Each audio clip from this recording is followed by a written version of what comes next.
Bismillah.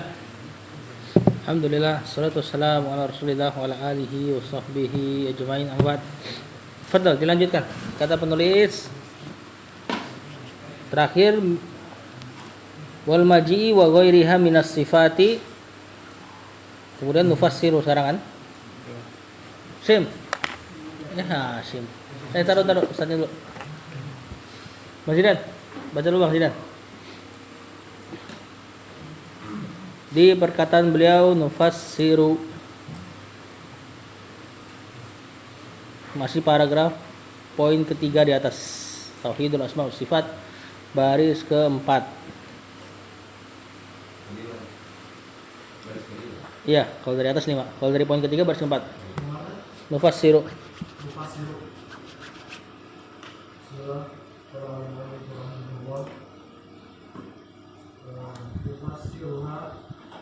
Lima warada as-salafi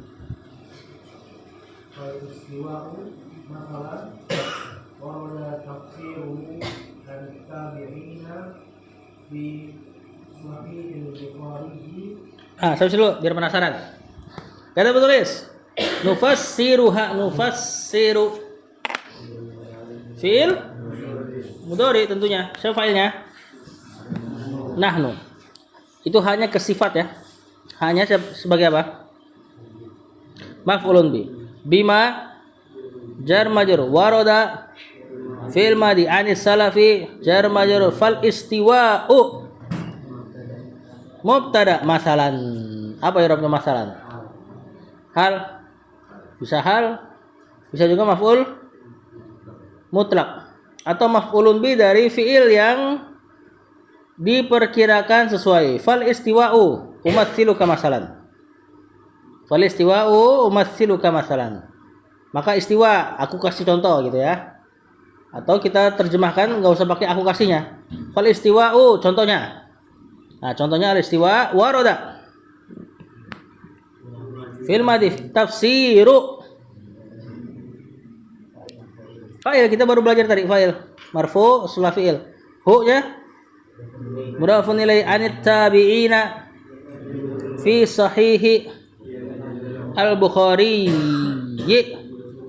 Mudhafun ilai. Kata penulis, kemarin jelaskan bahwasanya mentauhidkan Allah pada nama-nama dan sifatnya adalah beriman dengan seluruh apa yang datang dalam Al-Quran dan hadis yang sahih dari sifat-sifat Allah yang Allah sifati dirinya sendiri dengan sifat tersebut, dan Rasulullah SAW mensifati Allah dengan sifat tersebut secara hakiki, tanpa ditakwil, tanpa ditakyif, tanpa ditafwil, tanpa tiga doang sini.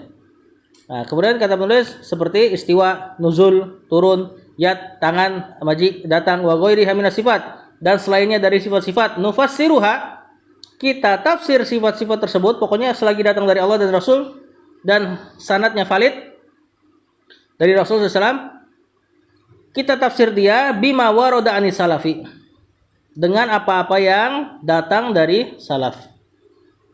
Fal istiwa'u masalan, istiwa misalnya, warada tafsiruhu, datang tafsirnya anit tabi'in, dari tabi'in, kan dari Ibnu Abbas ya, fi sahihil Bukhari, dalam sahih Bukhari. Nah, apa artinya? Nanti lanjut dulu.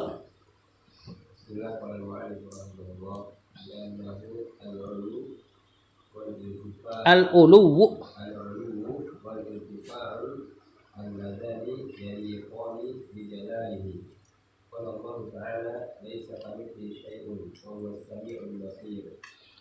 bi annahu, bi anna, bi dan an, bukan jar majrur ya, nanti majrurnya setelah takwil. Bi annahu, hu-nya isim anna, al-uluwu khabar anna. Ini masdar dari ala, alifnya alif tegak, ala ya'lu, seperti da'a yada'u, ala ya'lu uluwan. Isim fa'ilnya alin atau boleh juga aliyun. Wal irtifa'u ma'tuf, ini masdar dari irtafa. Alladzani naat, isim mausul sebagai naat buat al-ulu sama wal irtifa. Alladzani untuk musannah ya, yaliqani fi'il mudhari. Siapa fa'ilnya kalau kayak gini? Ingat fa'il enggak boleh ke belakang. Arif atau domir huma. Kembali ke al-ulu wal irtifa. Bi jalalihi jar majrur. Qala Allah Ta'ala fil madi fa'il ta'ala fil madi laisa kamitslihi syai'un laisa. Bismillah. Mubtada. Laisa. Akhwatnya kana ini. Oh, belum belajar ya? Udah. Laisa temannya kana berarti fi'il madi nakis. Ingat kalau sebut fi'il nakis berarti teman-temannya kana, enggak punya fa'il, enggak punya maf'ul bih. Nakis dia, cacat. Kurang. Dan dia bahkan jamid, enggak ada mudhari'nya. Ya, enggak ada tasrifnya laisa. Kamitslihi jar majrur hinya mudhafun ilai syai'un isim laisa. Mana khabar laisanya? Kamitslihi jar majrur ke depan. Karena kalau jar majrur ke depan bisa jadi khabar. Wa huwa as-sami'ul basiru huwa mubtada as-sami'u khabar al-basiru khabar kedua. Enggak bisa jadi naat. Kalau sifat-sifat Allah bertumpuk, maka antum enggak bisa jadi naat kecuali Allah paling depan. Misalnya bismillahirrahmanirrahim itu ada Allah, Ar-Rahman Ar-Rahim. Maka Ar-Rahman Ar-Rahim naat buat Allah. Kalau kayak gini enggak ada Allahnya. Maka kalau antum terjemahkan naat nanti gimana jadinya? Dia adalah yang maha mendengar yang melihat. Mendengar yang melihat. Itu enggak masuk. Nah, di sini khobar 1, khobar 2. Dia adalah yang maha mendengar dan dia adalah yang maha melihat. Jadi seolah-olah huanya terulang 2 kali. Ya, kecuali ada Allah di depan. Kalau ada Allah di depan maka dia Allah khobarnya, sisanya jadi naat. Kalau enggak ada Allah maka nama-nama selain Allah sifatnya sederajat. Kan nama paling tinggi Allah tentunya. Nah, nama-nama selain Allah sederajat, nggak bisa untuk jadikan naat satu dengan yang lain. Apa arti istawa dari tafsiran para salaf? Walaupun seandainya kita nggak pakai tafsiran para salaf, cuma ngerti dari makna bahasa Arabnya udah cukup untuk menetapkan sifat. Apalagi kalau ada tafsiran para salaf lebih menggambarkan lagi. Apa makna istawa? Istawa kalau secara bahasa seperti menunggang, seseorang menunggang kuda. Nah, istawa alal arsy begitu. Cuman jangan bayangkan duduk nempel, benar-benar nempel. Karena nanti jadi seperti makhluk, membutuhkan satu sama lain. Nah, salaf terjemahinnya al-ulu. Apa ulu? Apa? Tinggi. Irtafa'a tinggi juga, meninggi. Nah, jadi istawa alal arsy, meninggi di atas arsy. Kalau mau terjemahkan bersemayam ya udah enggak apa-apa. Asal jangan katakan bersemayamnya seperti raja duduk di singgasana. Tentu beda. Makanya kata Syekh, alladzina yang tinggi, yang ulu dan irtifanya yaliqani bijalalihi, sesuai dengan keagungan Allah. Gimana cara mengkiaskannya? Pakai sifat-sifat yang lain. Allah as-sami. Apa arti as-sami? Mendengar. Antum as-sami? Antum as-sami enggak? Enggak. Sami, antum as-sami. Ya, di surat Al-Insan kan Allah ciptakan manusia sami'an basiran. Sami basir. Antum sami basir, Allah sami basir. Antum istawa alat dabbah. Benar enggak? Allah istawa alal arsy. Sami basirnya antum sama sami basirnya Allah sama beda? Beda. Maka istawanya antum di atas dabbah dengan istawanya antum di atas arsy tentu juga mananya beda, hakikatnya beda, tapi maknanya sama-sama istawa. Ya, setiap sifat dikaitkan dengan makhluknya masing-masing. Seperti yang sering anak kasih contoh, bulan di atas pohon sama monyet di atas pohon. Apakah mereka sama-sama gelantungan atau monyet bareng bulan? Tentu enggak. Monyet gelantungan di atas pohon, bulan di atas pohon maksudnya lagi pas aja dia terlihat di atas pohon. Sama-sama di atas. Tapi enggak melazimkan tempatnya sama. Monyet gelantungan, bulan di atas pohon jauh. Ya. Kemudian laisa kamitslihi syai'un. Tidak ada yang seperti permisalan hi ke Allah syai'un sesuatu apapun. Gimana terjemahin itu? Deka, apa arti ka? Seperti. Misli? Seperti. 2 kali seperti. Tidak ada yang sepertinya Allah. Berarti ada dong yang seperti Allah. Hah? Enggak. Terus gimana nih? Kok bisa double? Salah cetak apa? Salah cetak gak? Enggak lah. Salah cetak. Penekanan. Orang Arab kalau mengulang satu makna berarti penekanan. Makanya maf'ul mutlak tuh untuk taukid. Karena maf'ul mutlak mengulang masdar dari fi'il. Nah, ini berarti laisa ka'annahu wa laisa mithluhu. Tidak ada yang seperti Allah, tidak ada yang semisal Allah. Jadi 2 kali. Maksudnya adalah benar-benar tidak ada yang seperti Allah. Ini makna pertama. Makna kedua diterjemahkan tekstual. Ka seperti, misli semisal. Maksudnya tidak ada yang seperti permisalannya Allah. Kata para ulama, maksudnya kalau Allah punya permisalan, makhluk pun nggak bisa ngikutin KW-nya. Paham nggak? Tapi Allah tidak punya KW. Maksudnya ditekankan lagi. Seandainya Allah punya KW, naudzubillah, maka makhluk pun nggak bisa ngikutin KW-nya. Apalagi ngikutin Allahnya gitu loh. Nah, ini makanya kafnya diulang. Tapi paling aman antum terjemahkan yang awal aja. Ya, tidak ada yang benar-benar tidak ada yang seperti Allah, syai'un, sesuatu apapun.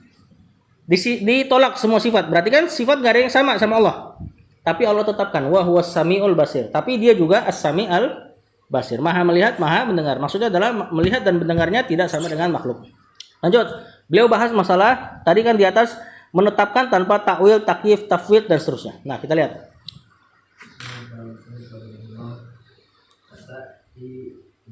At-ta'wilu wa sarfu zahiril ayati wal ahadithi as-sahihati ila ma'nan akhara batilin mathalan mislu istawa bima'na istaula. Yang pertama at-ta'wil. Apa ini ta'wil? I'rabnya. Mubtada huwa dhamir fasal atau boleh antum i'rab sebagai mubtada lagi. Sarfu zahiri al-ayati wal ahadithi as-sahihati ila maknan akhara. Naat, kok pakai fathah? Ghairu munsharif, semua munsharif. Ini sifat bertemu dengan adal. Teman-temannya apa? Afdol, ajmalu, akbaru. Batilin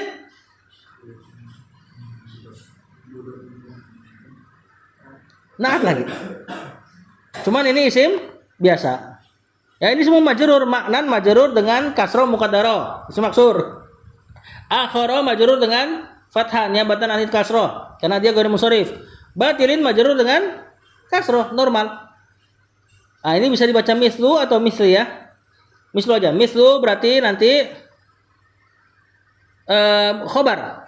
Istawa fi'il madi dalam keadaan majrur sebagai mudhofun ilaih.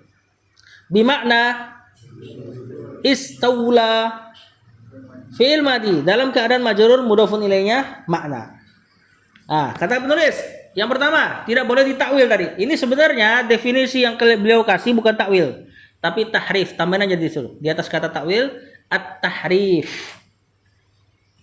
Tahrif itu penyelewengan. Takwil kadang-kadang maknanya sahih, kadang-kadang maknanya tahrif. Nah, kalau bab asma wa sifat yang disebut takwil biasanya maknanya tahrif. Kalau dalam Quran takwil itu artinya tafsir. Nah, dalam bab asma wa sifat takwil biasanya maknanya tahrif, penyelewengan. Adapun secara bahasa takwil adalah makna yang netral, nggak baik, nggak buruk. Takwil itu memalingkan sesuatu karena dalil. Nah, karena memalingkan sifat-sifat Allah itu rata-rata nggak ada dalil, maka sebenarnya lebih cocok disebut tahrif, penyelewengan. Nah, kata penulis, apa takwil? Huwa, dia adalah sarfu zahiril ayati, memalingkan zahir ayat wal ahaditsis sahihati, dan memalingkan hadis yang zahir dari hadis yang sahih ila maknan akhara, ke makna yang lain yang batil. Kalau ke makna yang lain tanpa ada makna batil, maksudnya dipalingkan ke makna lain karena dalil, maka takwilnya boleh. Misal antum katakan ra'aitul asada fil masjid. Apa artinya? Saya melihat singa di masjid. Apa makna singa di situ kurang lebih? Khotib. Mungkin dia apa? Khutbahnya menggebu-gebu. Maka singa makna aslinya kan hewan gondrong. Benar gak? Tatkala dipalingkan ke khotib, ini makna lemah kan? Makna yang kuat singa adalah hewan gondrong. Makna lemahnya khotib yang menggebu-gebu. Nah, ini namanya takwil. Tapi ada dalil. Apa dalilnya? Fil masjid. Kenapa antum palingkan singa jadi khotib menggebu-gebu? Karena ada dalil fil masjid. Ya kan? Karena nggak mungkin ada hewan gondrong di makfirah. Nah, ini namanya takwil yang boleh. Yang takwil yang terjadi pada asma wa sifat rata-rata tanpa dalil. Makanya definisinya begini. Yang sebenarnya ini definisi untuk tahrif. Ya, memalingkan lafaz zahir itu makna yang paling kuat. Takwil, muawwal makna yang kurang kuat. Kalau lafaz cuma satu makna namanya apa? Kalau ada satu lafaz, maknanya bercabang dua. Yang kuat disebut zahir, yang tidak kuat disebut muawwal, ditakwil. Kalau ada satu lafaz, cuma satu makna. Apa maksudnya, Bang? Namanya nas. Kalau nas itu satu lafaz, dia cuma punya makna satu. Kalau maknanya bercabang, yang kuat disebut zahir, yang nggak kuat disebut takwil. Kalau satu lafaz, maknanya cuma satu, itu disebut nas. Nah, ini maknanya bercabang menurut mereka. Ya, maka tatkala dipalingkan tanpa dalil berarti tahrif, memalingkan ila maknan akhara batilin, ke makna lain yang batil, mithlus istiwa, seperti istawa. Istawa bermakna istaula. Istawa artinya meninggi, tapi diterjemahkan dengan istaula, menguasai. Adapun bahasa Arab istaula maknanya adalah menguasai setelah diserang biasanya. Jadi istaula itu dia berantem dulu kemudian menang. Nah, itu namanya istaula. Ada di kitab Lisanul Arab punya Ibnu Manzur. Ya. Ulama bahasa yang punya kamus paling tebal hari ini. Anak-anak di rumah. Istaula itu menguasai setelah sebelumnya mereka beradu. Kira-kira cocok gak Allah istaula alal ars? Gak cocok. Emang Allah berantem dulu sama ars, kemudian ars kalah baru Allah kuasain. Yang ngomong istawa jadi istaula pertama orang Mu'tazilah. Hari-hari ini seperti Adi Hidayat ngomong istawa jadi istaula. Ngaco gak tuh? Ngaco tentu. Lanjut.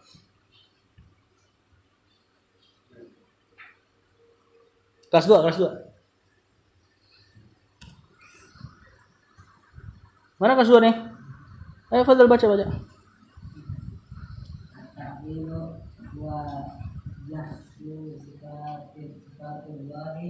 Sifatillahi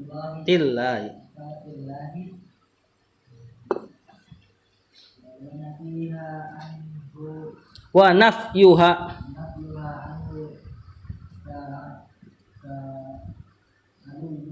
uluwillah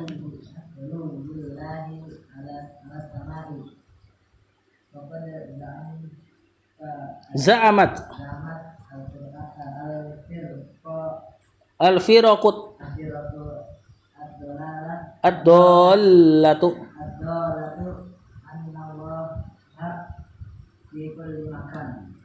maka nin at-ta'tilu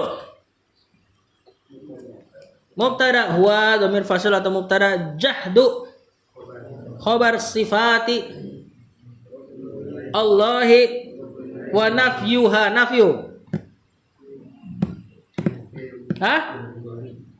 Film Dohori.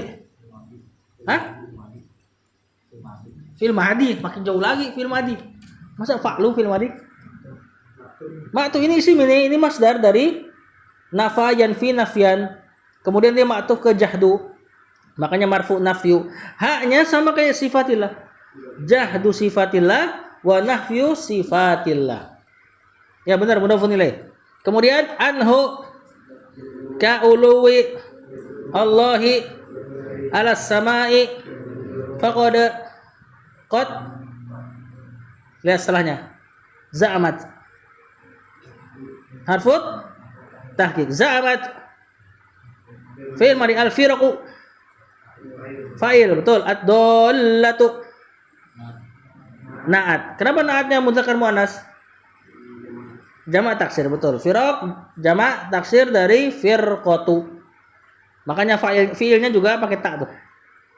Annallaha isim anna fi kulli makanin mudhafun ilaih. Yang kedua yang tidak boleh dilakukan pada sifat Allah tadi yang pertama takwil, maksudnya adalah tahrif, menyelewengkan tanpa dalil. Yang kedua ta'til. Afwan, tambahan tadi. Tadi takwil itu digunakan ketika lafaznya tidak memungkinkan dimaknai asli. Seperti tadi singa, aku melihat singa di masjid. Kenapa kita takwil? Karena nggak mungkin ada singa di Maghfirah kan? Nah, nama dan sifat-sifat Allah sangat mungkin dimaknai secara normal. Makanya nggak boleh takwil. Yang kedua ta'til. Nah, ini kerjaannya orang-orang Jahmiyah. Ta'til maknanya kalau secara bahasa membatalkan. Jadi sifatnya langsung dibatalkan. Seperti kata penulis, lihat. Huwa contohnya afan, definisi dulu. Jahadu sifatillah. Jahat apa juhud? Menentang. Menentang sifat-sifat Allah. Wa nafyuha dan menafikannya. Anhu dari Allah, ka'uluwillah seperti sifat tingginya Allah. Alas sama di atas. Tingginya Allah di atas, sebagian kaum tidak mau menetapkannya. Karena nanti katanya bumi bulat, kalau di atas berarti arahnya yang mana dan sebagainya.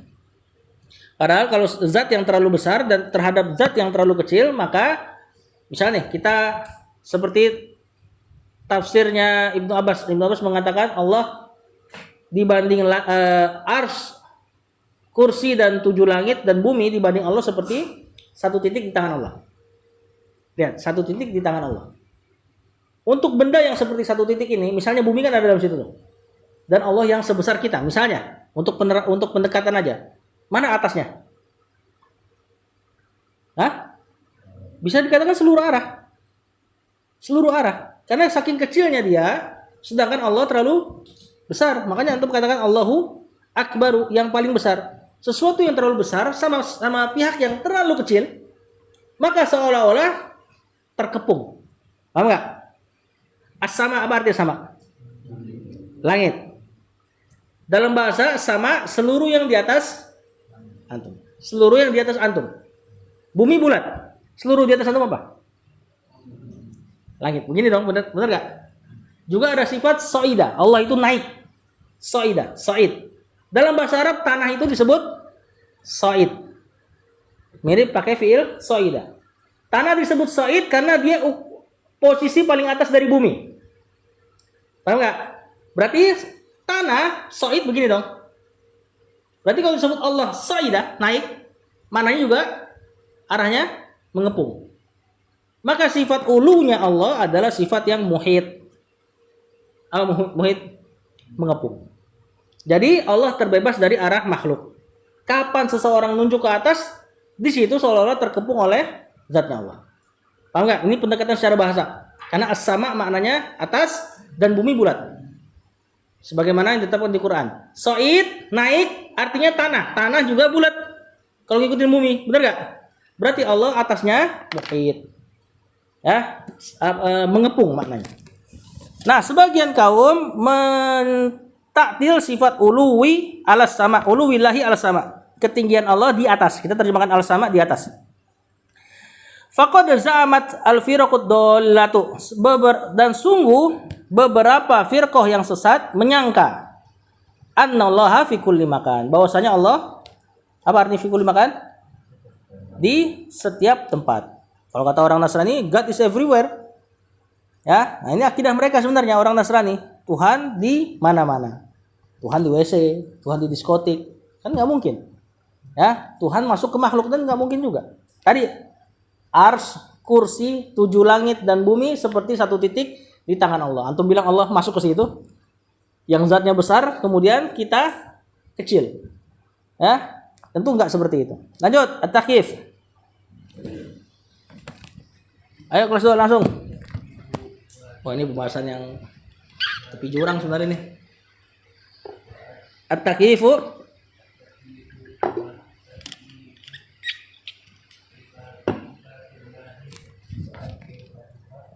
wa anna kayfiyataha.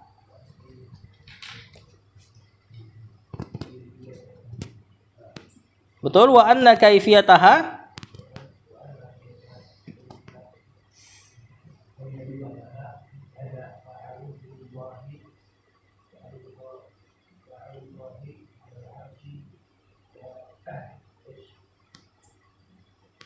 la yusbihu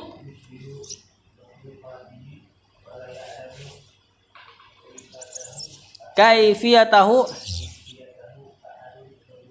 illallah. Apa harokannya? Bab mustasna nih. Hah? Ha. Karena mustasna minhunya disebutkan ahadun tuh. Antar ya. Di bab terakhir mansubat itu. Karena penulis at-takyifu. Apa i'rabnya? Mubtada huwa takyifu. Khobar sifati mudhafun ilai Allahi wa anna kaifiyata isim anna, betul. Kada kecil di i'rab kecil dulu bisa. Ka jar majrur. Ka huruf jar, za isim isyarah. Za itu isim isyarah. Jadi haza yang isim isyarah mana? Za-nya doang. Ha-nya apa? Harfut tanbih. Ya. Tanbih itu gini nih. Gitu loh. Jadi ucapan haza itu artinya ini. Ini soalnya begitu. Orang Arab sering banyak harfut tanbih karena mereka tinggal di padang pasir. Kalau dia mau nunjuk barang, sedangkan orangnya jauh, kan harus ditarik dulu perhatiannya. Ini nih gitu loh. Haza. Paham enggak? Nah, jadi isim isyarah cuma za. Fa'ul, maka si kadza jar majrur khobarnya anna. Fa'ulu willahi ulu. Fa'ulu wallahi afanya. Ulu jar majrur. Khobar. Bukan. Mubtada ini. Allahi alal arsy la yusbihu. Ini khobarnya nanti. Yusbihu fi'il mudhari. Atau boleh juga kita baca yusyabbihu ya. Atau yusbihu aja deh. Makhluqati. Maf'ulun bihu-nya apa? Hu-nya bukan yang maf'ulun bih. Apa?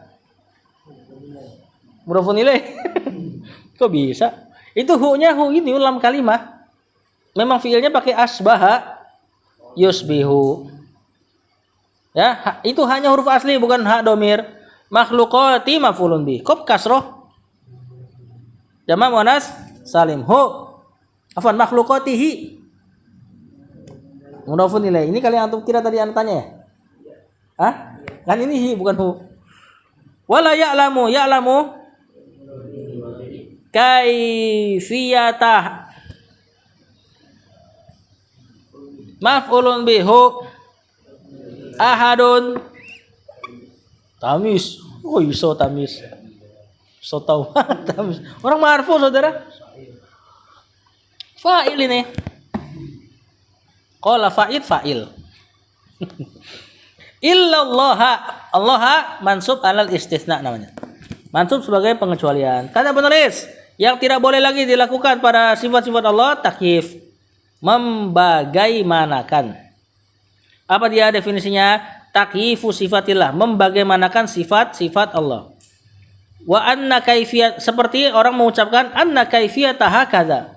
Misalnya ditanya, gimana Allah beristiwa di atas ars? Kemudian dia mengatakan Allah itu istiwanya begini dan begitu. Nah, ini namanya takyif. Gimana Allah beristiwa di atas ars? Seperti raja di singgasana. Ini namanya takyif. Jadi ditentukan gimananya. Ya. Nah, kalau sudah masuk pada bagaimananya, maka tugas kita adalah tafwid. Tafwid itu apa? Diserahkan. Seperti ada orang yang nanya sama Imam Malik, "Kaifastawa?" Gimana Allah beristiwa? Kata Imam Malik apa? Al-istiwa'u maklum. Istiwa itu maklum dalam bahasa Arab. Wal kaifu majhul, kata dia. Gimananya kita nggak tahu. Nah, yang ditafwid diserahkan, dikatakan wallahu alam adalah bagaimananya. Seperti yadullah, apa yadullah? Tangan. Gimana tangannya? Hah? Wallahu alam. Bagaimana tangan? Yang pasti ditetapkan sifatnya sempurna, kemudian tidak seperti makhluk. Kalau sudah terbayang gambar-gambar udah jangan diikutin. Ya. Enggak bisa tidur ntar. Kemudian fa'uluwullah kata Syekh, maka sifat tingginya Allah misalnya alal ars, di atas ars, la yusbihu makhluqatihi, tidak menyerupai makhluknya. Ya, jangan digambarkan duduk kemudian nempel dan sebagainya.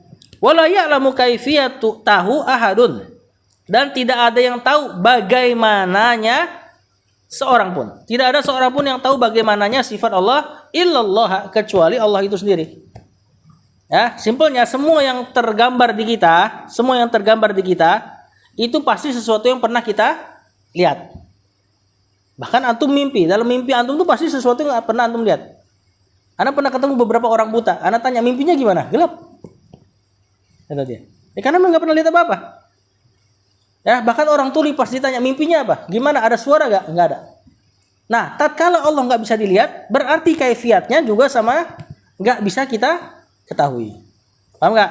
Antum misalnya bisa ngebayangin apalah paling ekstrim. Ada manusia bersayap banyak. Bisa kebayang nggak?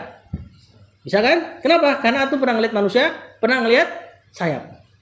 Benar nggak? Nah, tatkala dikatakan sifat Tuhan yadullah, tangannya Allah, pernah ngeliat? Maka kita pastikan nggak tahu kaifiatnya. Ya, lanjut.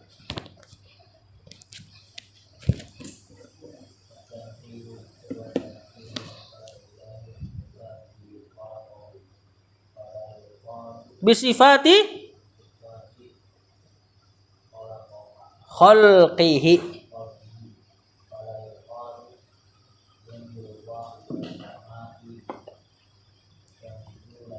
kanuzulina.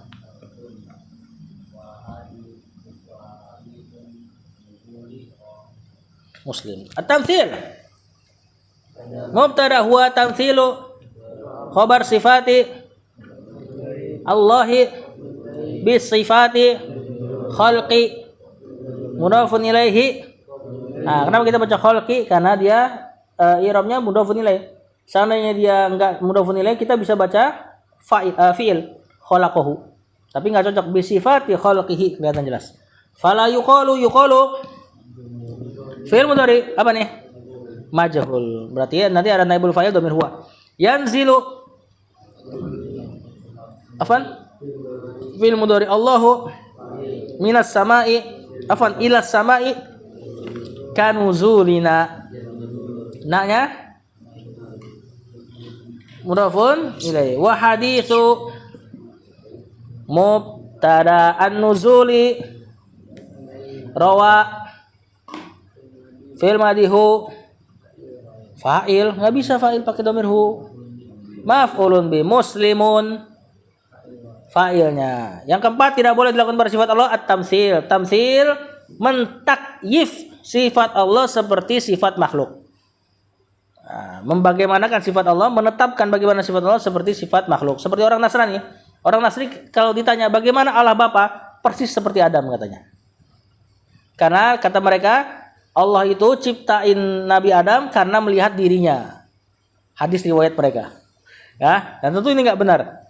At-tamtsilu huwa tamtsilu sifatillahi, menyerupakan sifat Allah bi sifati khalqihi, dengan sifat makhluknya. Perhatikan nih. Ini kenapa enggak benar tadi Adam dengan Allah disamakan? Karena nanti ada riwayat dari salaf, apa makna Allahu as-samad? Allah as-samad. As-samad itu tidak butuh terhadap apapun, semua butuh terhadap dia. Sebagian salaf mentafsirkan as-samad la jawfalahu, enggak punya rongga. Allah tuh enggak punya rongga. Rongga itu apa? Bahkan sebagian salaf mensifati malaikat juga la jawfalahu, enggak punya rongga. Sekarang enggak usah ke Allah dulu, ke Allah. Antum bayangkan malaikat enggak punya rongga. Rongga tuh lubang hidung, lubang mulut, lubang kuping. Kita punya ini karena kita butuh makan. Kita punya hidung, lubang dan seterusnya karena kita butuh oksigen untuk napas. Malaikat tuh nggak punya itu. Nggak punya lambung, nggak punya paru-paru. Bayangkan tuh. Bisa kebayang nggak makhluk kayak gitu? Nggak bisa kan? Apalagi ketika Allah dikatakan as-samad, la jawfalahu. Nggak ada rongganya. Nggak tahu kayak gimana bentuknya. Yang pasti sempurna, nggak sama dengan makhluk. Kalau dibilang kayak Adam gimana? Adam ada bulu hidungnya. dan sebagainya, kan nggak mungkin. Ya, makanya ketika membayangkan malaikat disebutlah jaufalahu aja kita udah puyeng gimana mikirin ya, dan gak usah dipikirin. Berarti untuk membagaimanakan sifat Allah lebih sulit lagi. Kita tinggal tetapkan sesempurna mungkin. Menyerupakan sifat Allah dengan sifat makhluknya, fala yuqalu, maka tidak boleh dikatakan atau maka tidak dikatakan yanzilullahu ilas sama, Allah turun ke langit dunia kanuzulina, seperti turunnya kita. Allah turun ke langit dunia bukan berarti dia turun ke langit 7, 6, 5, 4, 3, 2, 1. Ya, karena nggak mungkin Allah masuk ke satu titik tadi, sebagaimana tafsir Ibnu Abbas. Kata para ulama, makna paling simpelnya gini, Allah turun ke langit dunia, Allah mendekat ketika malam-malam kita. Dan jangan tentu bilang, ini kan malam di Indonesia malam, nanti setelah malamnya selesai, pindah ke negara, malam lagi. Itu kita lagi menyempitkan Allah dengan waktu kita. Sedangkan Allah Rabb-nya waktu. Masa antum pakai waktu kita untuk disempitkan Allah? Maknanya adalah Allah mendekat tatkala malamnya kita. Ingat, bukan malamnya Allah. Allah Rabb-nya waktu, terserah dia mau ngatur waktu. Maka Allah turun langit ke dunia maknanya mendekat dan mengijabah doa dan sebagainya. Gimana turunnya? Mendekat. Wallahu a'lam. Wa haditsun nuzul, kata Syekh, dan hadis tentang nuzul turunnya Allah, rawahu Muslimun. Gimana terjemahan rawahu Muslimun?